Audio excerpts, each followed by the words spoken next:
दोस्तों, इस वीडियो में मैं आपको बताऊंगा कि तमिलनाडु के मुख्यमंत्री ने भारत के सरकार के द्वारा जो नोट के ऊपर रुपए का चिन्ह है उसको चुनौती दे दी है और अपने राज्य के बजट में तमिल भाषा में रुपए को लिखा है और उन्होंने ये तक कह दिया है कि तमिलनाडु के अंदर हिंदी स्वीकार नहीं है। उनके इस बयान के बाद पूरे देश में बवाल छिड़ गया है और मैं इस वीडियो में आपको पूरे विस्तार से बताऊंगा कि असली मुद्दा क्या है। ये जो उदयनिधि स्टालिन है, ये वही उदयनिधि स्टालिन है जिन्होंने डेंगू मलेरिया बताया था सनातन को और इन्होंने कहा था कि मेरे जीवन का उद्देश्य है कि सनातन की समाप्ति।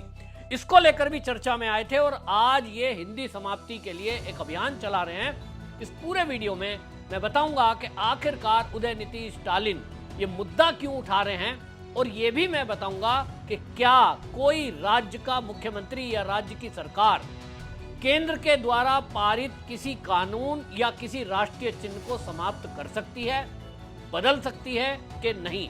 मैं इस वीडियो में यह भी बताऊंगा कि आगे केंद्र सरकार के पास क्या क्या अधिकार हैं और वो तमिलनाडु में कैसे इस रुपए के चिन्ह के बदलाव के विवाद में क्या अब फैसला कर सकती है, क्या एक्शन ले सकती है। मैं इस वीडियो में यह भी बताऊंगा कि उदयनिधि स्टालिन जो ये बयानबाजी कर रहे हैं इसके पीछे की सोच क्या है और इस वीडियो में ये भी आप जानेंगे कि असली मुद्दा क्या है और ये सारा विवाद क्या है, ये जो चिन्ह है इसको लेकर के कितना फर्क पड़ेगा ये भी मैं आपको बताने वाला हूं। इस पर केंद्र सरकार की प्रतिक्रिया क्या है, आगे कानून क्या कहता है, विस्तार से आपको बताऊंगा। तो दोस्तों, जैसा कि आपको पता ही है कि तमिलनाडु में इस समय डीएमके की सरकार है और वहां उदयनिधि स्टालिन मुख्यमंत्री हैं। उन्होंने अपने राज्य का बजट पेश किया है।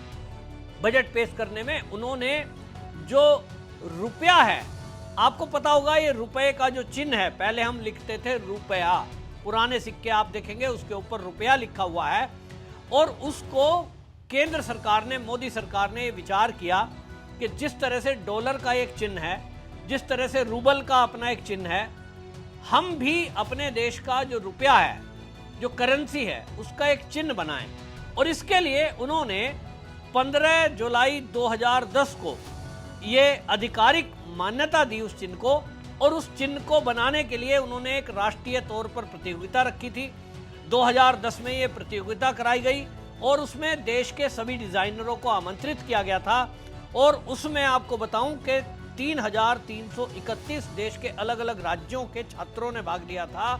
और ताज्जुब की बात यह है कि ये जो आज आप रुपए का चिन्ह देख रहे हैं, इसको डिजाइन करने वाला तमिलनाडु का ही वहां उदय कुमार, तमिलनाडु का उदय कुमार धर्मलिंगन, जिसके पिता डीएमके के विधायक थे, यानी उदयनिधि की ही पार्टी डीएमके, उन्हीं की पार्टी का विधायक और उन्हीं की पार्टी के विधायक का बेटा उदय कुमार धर्मलिंगन, जो आईआईटी मुंबई में 2010 में पोस्ट ग्रेजुएशन का एक छात्र था, उसने उस प्रतियोगिता में भाग लिया और वो जो डिजाइन था, क्योंकि 3,331 छात्रों में सबसे उपयुक्त माना गया, तो उसको मान्यता दी गई और ये तय हुआ 15 जुलाई 2010 में केंद्र सरकार ने इसको आधिकारिक मान्यता दी। और जब मैं डेट आपको बता रहा हूं तो तारीख पर गौर करिए, 15 जुलाई 2010, यानी केंद्र में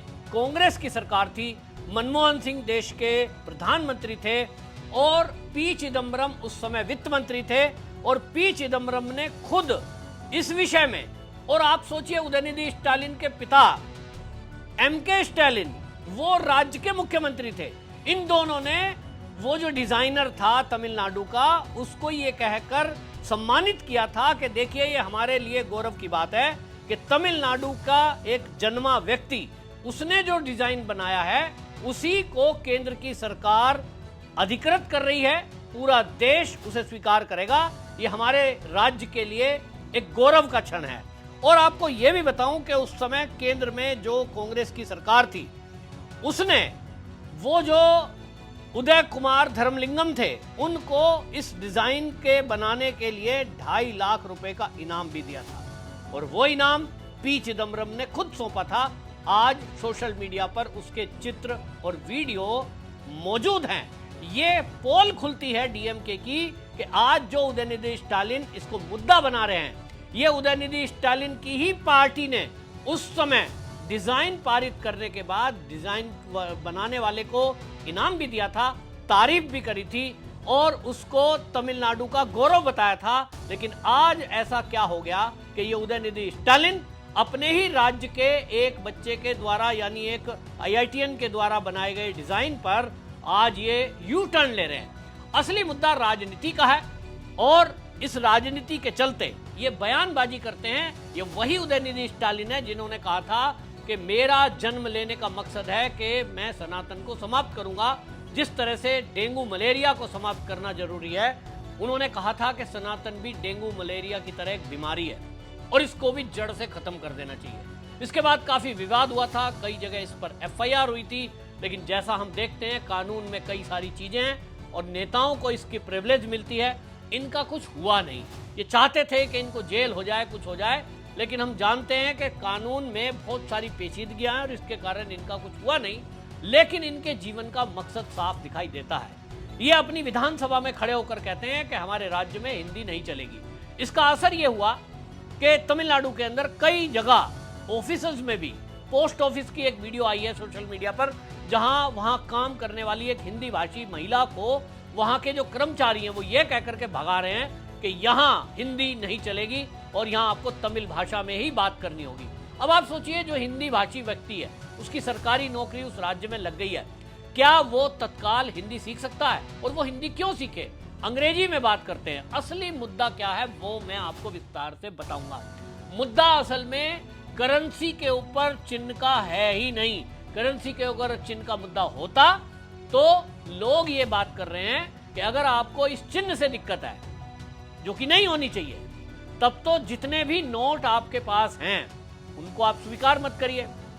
एक पेन उठाइए, मार्कर, और जहां जहां आपके रुपए पर, नोट पर ये चिन्ह बना हुआ है उसको लाइन खींच दीजिए, उस लाइन को मिटा दीजिए। आपके सारे रुपए गैर मान्य हो जाएंगे, क्योंकि आप किसी भी नोट के ऊपर कोई कटिंग नहीं कर सकते।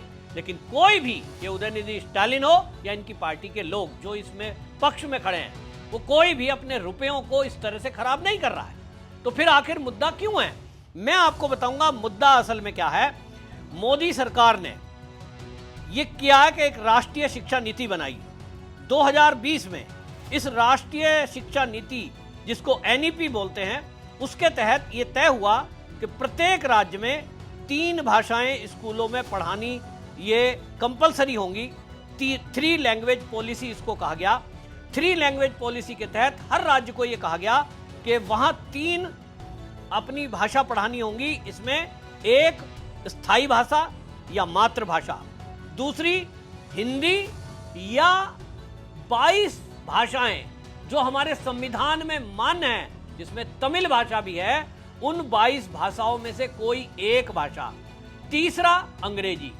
यानी मोदी सरकार के द्वारा जो राष्ट्रीय शिक्षा नीति 2020 में बनी, उसमें प्रत्येक राज्य के लिए एक कंपलसरी पॉलिसी हुई कि केंद्र सरकार आपको जो समग्र शिक्षा मिशन है इसके लिए ऐड देगा, मदद करेगा, लेकिन आपको 3 लैंग्वेज पॉलिसी अपनानी होगी, जिसके लिए एक अपनी स्थानीय भाषा आपके राज्य में जो भी बोली जाती हो, दूसरा हिंदी या हिंदी के अलावा 21 और अन्य, जिसमें तमिल भी है, तेलुगु भी है, कन्नड़ भी है, संस्कृत भी है।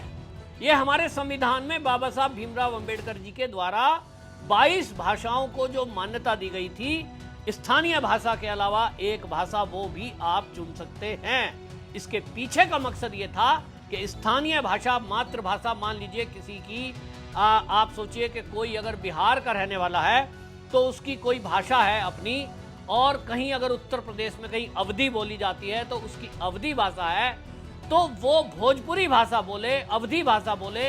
ये उसके बच्चे के लिए जो स्कूल में पढ़ रहा है छूट हो, ताकि वो स्थानीय भाषा भी सीखे। कंपलसरी करने का मतलब यही हुआ कि बच्चे को स्थानीय भाषा आए, और ये प्राइमरी सेक्शनों के लिए है।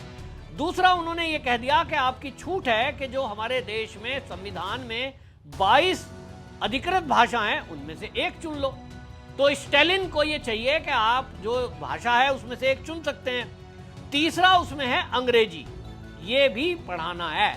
यानी तीसरा कंपलसरी इंग्लिश वो जरूर पढ़ाना है, ताकि कल को बच्चा किसी भी कंपनी में जॉब करता है, देश विदेश जाने की जरूरत पड़े तो उसको अंग्रेजी आनी चाहिए।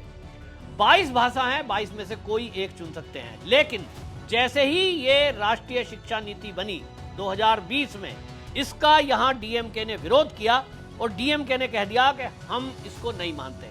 धर्मेंद्र प्रधान जो कि केंद्रीय शिक्षा मंत्री हैं, उन्होंने इसको लेकर वाराणसी में एक बयान दिया था और उसके बाद इन्होंने ये कह दिया कि हमारा तो हिंदी के प्रति विरुद्ध है, हम लड़ेंगे और हम केंद्र की ईंट से ईंट बजा देंगे। तो केंद्र सरकार ने कह दिया कि 2400 करोड़ रुपया जो केंद्र की सहायता है वो आपको नहीं मिलेगी, क्योंकि आप केंद्र की जो आप पॉलिसी है उसको पालन नहीं कर रहे हैं। अब आपको यह भी बता दूं कि स्टालिन ने 22 में से केवल हिंदी भाषा को चुना विरोध करने के लिए। यह है उनकी राजनीति। उनको लगता है कि हिंदी विरोध के कारण मैं अपने प्रदेश का हीरो बन जाऊंगा और मैं कहूंगा देखिए मैं अपने प्रदेश की भाषा को आगे बढ़ा रहा हूं, जबकि ये उसकी रणनीति है, राजनीति है। कभी भी केंद्र सरकार ने किसी भी राज्य को यह नहीं कहा कि आपको अंग्रेजी पढ़ाना कंपलसरी है। 22 में से एक हिंदी है, देवनागरी है, बाकी उसमें संस्कृत भी है, उसमें तमिल भी है, तेलुगु भी है, कन्नड़ भी है, हर राज्य की भाषा है। तो आप उसमें से कोई भी चुन सकते हो। लेकिन उन्होंने उसको मुद्दा बनाया और लोगों को भरमाने के लिए झूठ बोलकर एक मुद्दा खड़ा कर दिया, ताकि इनको पब्लिक भाषा के चक्कर में वोट करे। और इसीलिए इन्होंने इस तरह का मुद्दा उठाया है इसको लेकर। हालांकि मैं आपको यह भी बता दूं कि किसी भी राज्य को यह अधिकार नहीं है कि वो कोई भी राष्ट्रीय चिन्ह का बदलाव कर सके। केंद्र के पास यह अधिकार है और एक संविधान में कानून है, राष्ट्रीय चिन्ह दुरुपयोग रोकथाम एक्ट 2005। केंद्र सरकार ने 2007 में इसमें संशोधन भी किया है। और जब मैं कह रहा हूं 2005 संशोधन 2007 में, दोनों समय कांग्रेस की ही सरकार केंद्र में थी। उन्होंने ही ये एक्ट बनाया कि यदि कोई केंद्र का राष्ट्रीय चिन्ह है और कोई उस चिन्ह के साथ अपमानजनक बातें करता है, छेड़छाड़ करता है, तो उसके खिलाफ केस दर्ज होकर उसको जेल हो सकती है। तो उदयनिधि स्टालिन अगर ऐसा कुछ बयान या छेड़छाड़ कोई करता है, कोई नोट के साथ छेड़छाड़ करता है, तो उसको इस एक्ट के तहत जेल भी हो सकती है। राष्ट्रपति शासन केंद्र लगाने के लिए बाध्य हो सकता है यदि कोई राज्य सरकार केंद्र के साथ इस तरह का टकराव करता है। लेकिन क्योंकि थोड़े दिन बाद वहां चुनाव आने हैं और उदयनिधि स्टालिन चुनाव में ही जनता का सेंटिमेंट इस तरह से वो केंद्र के विरुद्ध करके, हिंदी भाषी के विरुद्ध करके वोट लेना चाहते हैं, इनकी चाल कामयाब नहीं होगी। क्योंकि निर्मला सीतारमण ने इसको एक्स पर लिखा है। उन्होंने कहा कि देखिए आप ही की पार्टी के डीएमके, उन्हीं के विधायक का बेटा और आप ही की सरकार थी जिन्होंने इस जो चिन्ह है आज का उसको अधिकृत किया था। इसमें भारतीय जनता पार्टी का तो कोई लेना देना नहीं है। दूसरा, के अन्नामलाई, उन्होंने इस पर एक्स पर पोस्ट लिखा और उन्होंने कहा कि देखिए डीएमके सरकार राज्य के बजट में कुछ भी लिखे, इससे कोई फर्क नहीं पड़ता। लेकिन वो कहते हैं कि ये तो विधायक के ही बेटे ने, जो कि तमिलनाडु का ही है, ये उसका अपमान कर रहे हैं अगर इसका विरोध कर रहे हैं। पवन कल्याण आप जानते हैं आंध्र के डिप्टी सीएम है, उन्होंने कहा कि देखिए तमिलनाडु के नेता जो हिंदी का और संस्कृत का विरोध कर रहे हैं, मुझे समझ नहीं आता, जब इन्हें पैसे कमाने होते हैं तो ये तमिल भाषा की फिल्मों को हिंदी में डब करते हैं और मार्केट में उतारते हैं, क्योंकि इनको पैसा लेना है। अगर इनको इससे दिक्कत है तो हिंदी में अपनी फिल्मों को डब क्यों करते हैं? ये बड़े सवाल हैं। सोशल मीडिया पर इसको लेकर के बहस छिड़ी हुई है। लेकिन असली मुद्दा जो मैंने कहा था मैं आपको बताऊंगा, और वो ये है कि वहां आज डीएमके को ये लगने लगा है, जब से उन्होंने सनातन के विरुद्ध बयान दिया है, सनातन को डेंगू मलेरिया बताया था, उसके बाद उनकी जमीन खिसकने लगी है। क्योंकि यहाँ अधिकांश हिंदू हैं और हिंदू की आबादी काफी है। ये बात अलग है कि वहां क्रिप्टो क्रिश्चियन की भी संख्या तेजी से बढ़ी है। लेकिन इस बार चुनाव में उनको लग गया है कि जिस तरह से पूरे देश में सनातन की लहर है, जिस तरह से के अन्नामलाई, पवन कल्याण जैसे लोग वहां साउथ में खड़े हैं, और वहां भारतीय जनता पार्टी और राष्ट्रीय स्वयंसेवक संघ पिछले 5 साल से जो कड़ी मेहनत कर रहा है, इस बार उसको लगता है कि तेरी सत्ता आनी नहीं है। और आपको मैं कुछ आंकड़े बताऊंगा, इससे आइडिया लगेगा आपको कि किस तरह से उसको अपनी सत्ता जाने का खतरा सता रहा है। 2019 के लोकसभा चुनाव की अगर मैं बात करूं तो डीएमके को 53.2% वोट मिला था। 2021 में वो घटकर विधानसभा के चुनाव में 45.4% रह गया। लगभग आप देख रहे हैं 8% की घटोतरी हुई। 2024 के लोकसभा चुनाव में वो 47% हुआ, लेकिन अब जैसा ही विधानसभा का चुनाव आना है उसको ये डर सता रहा है कि कहीं ये 40% से नीचे ना पहुंच जाए। आपको बता दूं कि एआईडीएमके जो है उसको 2019 में लोकसभा चुनाव में 31% वोट मिला था और लोकसभा के चुनाव में वो 23% रह गया और भारतीय जनता पार्टी का वोट प्रतिशत 18.2% था 2024 के लोकसभा चुनाव में। तो विधानसभा चुनाव है, भारतीय जनता पार्टी की मेहनत है, साउथ पर फोकस है और इसी कारण से भारतीय जनता पार्टी वहां सरकार बनाने की ओर चलती दिखाई दे रही है और इसीलिए इनको लगता है कि कोई ऐसा मुद्दा लाओ जिससे देश का माहौल खराब किया जा सके, तमिलनाडु का माहौल खराब किया जा सके। और सबसे खराब बात यह है कि कई और राज्य भी इसका मुद्दा बना रहे हैं। सोशल मीडिया पर अब बंगाली भाषा को इस्तेमाल करने वाले कह रहे हैं कि साहब बंगला भाषा होना चाहिए, कोई कह रहा है गुजराती में ऐसा लिखते थे। भाई 22 भाषा हैं, उन 22 में से कोई भी भाषा, और नोट को अगर आप गौर से देखेंगे सभी भाषाएं उस पर लिखी जाती हैं।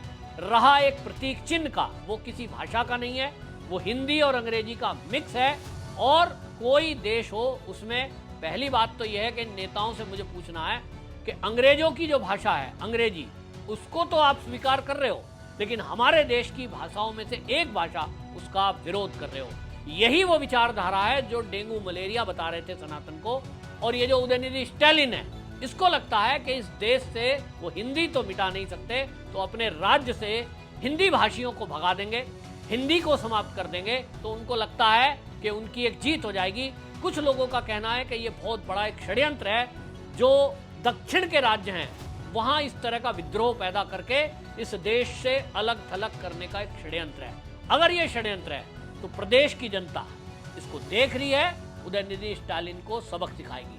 और उदयनिधि स्टालिन ये समझ रहे हैं कि उनकी सत्ता जा रही है, तो या तो सत्ता जाएगी, अगर नहीं जाती है तो ये भी समझ लीजिए कि केंद्र के साथ इस तरह से जो टकराव कर रहे हैं, केंद्र के पास वो शक्ति है कि वो राष्ट्रपति शासन लगाने की अनुमति लेगी और अनुमति उसको मिलेगी, क्योंकि कोई भी राज्य केंद्र के इस तरह से बनाए हुए अधिकृत हुए राष्ट्रीय चिन्ह के साथ छेड़छाड़ नहीं कर सकती।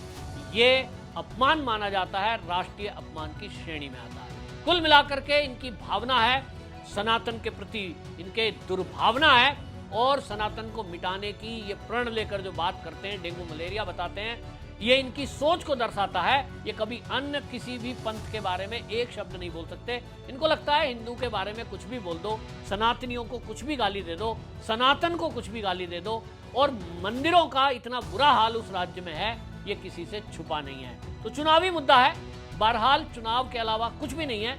नोट से ये मिटा नहीं सकते हैं, सरकारी दस्तावेजों से मिटा नहीं सकते हैं। हाँ, अपने राज्य की किताबों में, दस्तावेजों में, या अपनी जो राज्य की बसें हैं उसमें अपनी भाषा में ये उसको लिख रहे हैं। ये इनके लिए टेंशन है, इनके लिए काम बढ़ा है, इससे कोई बहुत फर्क पड़ना नहीं है। ये अपने ही राज्य में एक्सपोज हो गए हैं और अब राज्य के ही लोग ये कह रहे हैं कि जब हमारे ही राज्य के एक किसी बंदे ने इस चिन्ह को बनाया था और उस समय सारी कांग्रेस और डीएमके उसको सम्मानित कर रही थी, तो आज इसका विरोध वोट लेने के लिए क्यों किया जा रहा है। इस मुद्दे पर आपकी क्या राय है, कमेंट बॉक्स में जरूर बताएं और वीडियो को शेयर जरूर करें, ताकि ये जो उदयनिधि स्टालिन है, इसका जो षड्यंत्र है और जो विपक्षी पार्टियां हैं, इनका जो ये दक्षिण के राज्यों को देश से अलग थलग करके और देश में माहौल खराब करने की बात जो की जा रही है, इस षड्यंत्र का खुलासा हो सके। वंदे मातरम।